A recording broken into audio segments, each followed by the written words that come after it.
Assalamualaikum warahmatullahi wabarakatuh.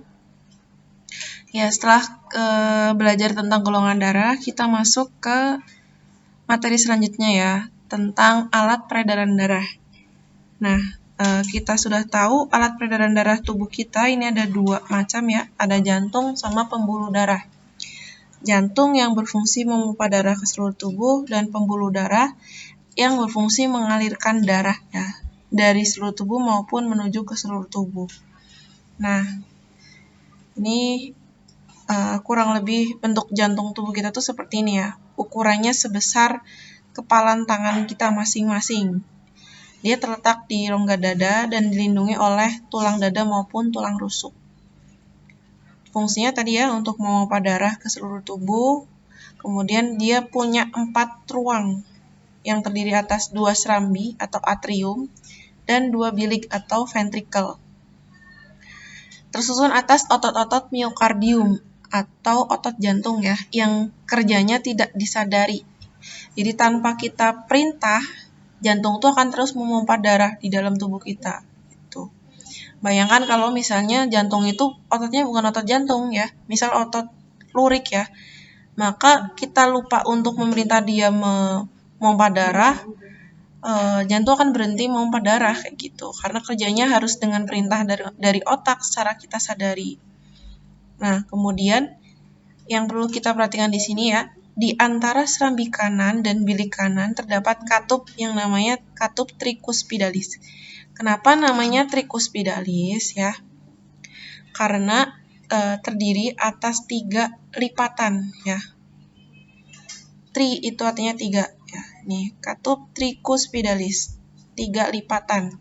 Nah, adanya katup ini di antara serambi kanan dan bilik kanan ini mencegah darah yang sudah mengalir ke bilik kanan ini kembali lagi ke serambi kanan. Kemudian di antara serambi kiri dan bilik kiri ini ada katup yang namanya katup bicuspidalis ya. Kenapa namanya katup bicuspidalis? Bi itu artinya 2 ya. Karena ada 2 lipatan ya. Lipatan yang membatasi serambi kiri dan bilik kiri. Sama fungsinya untuk mencegah darah yang sudah masuk ke ventrikel kiri ya, terutama balik lagi ke atrium kiri. Nah, ini secara umum ya, kalau misalnya jantung kita dibelah, ini ada 4 ruangan. Dexter itu nama lain kanan ya. Jadi ini serambi kanan atau atrium dexter. Nah, disinilah letak si katup tricuspidalis ya. Batas antara serambi kanan dan bilik kanan. Kemudian ada bilik kanan ya, atau ventricle dexter. Nah, di sini ya. Kemudian ada serambi kiri atau atrium sinister, dan ini bilik kiri atau ventricle sinister, yang masing-masing ini dibatasi oleh katup bicuspidalis ya. Nah, kita lihat pembuluh darah yang ada di jantung ini ya. Ada pembuluh vena ya. Ada vena cava superior, ini membawa darah ini ya. Vena cava superior membawa darah dari organ tubuh bagian atas. Darahnya kotor, kaya akan CO2. Terus ada vena cava inferior, semuanya bermuara di serambi kanan ya, atau atrium dexter. Ini membawa darah kaya CO2 dari organ tubuh bagian bawah. Nah, kemudian ada pembuluh darah arteri ya, atau pembuluh nadi ya. Kalau tadi pembuluh vena itu nama lainnya pembuluh balik karena membawa darah balik ke jantung ya. Kalau arteri ini pembuluh darah nadi ya, dia meninggalkan jantung arah alirannya.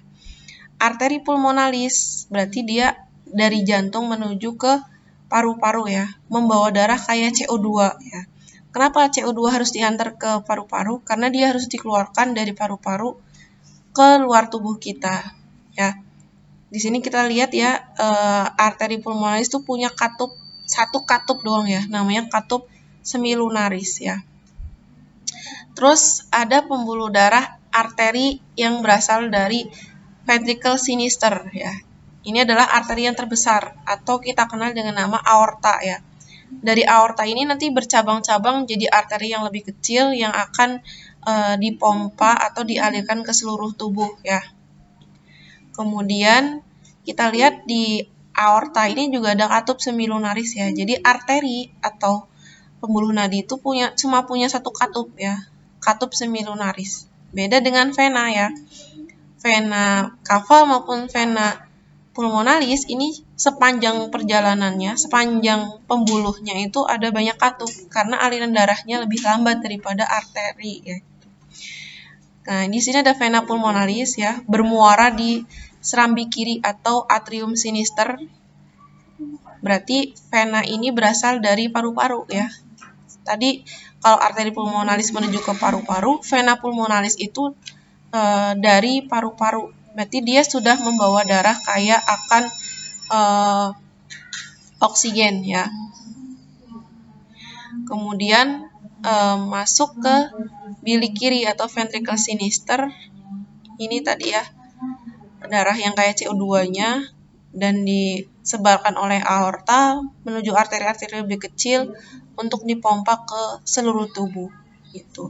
Nah, kalau kalian perhatikan di sini ya, dinding otot jantung yang berada di kanan, di kiri ya, ini di kiri, yang di sini sama yang di sini, yang di bilik kiri dan di bilik kanan, ini lebih tebal yang bagian kiri, karena tugas si ventricle sinister ini tugasnya lebih berat daripada ventricle dexter. Ventricle sinister ini memompa darah ke seluruh tubuh. Kalau ventricle dexter ini hanya memompa darah ke paru-paru saja.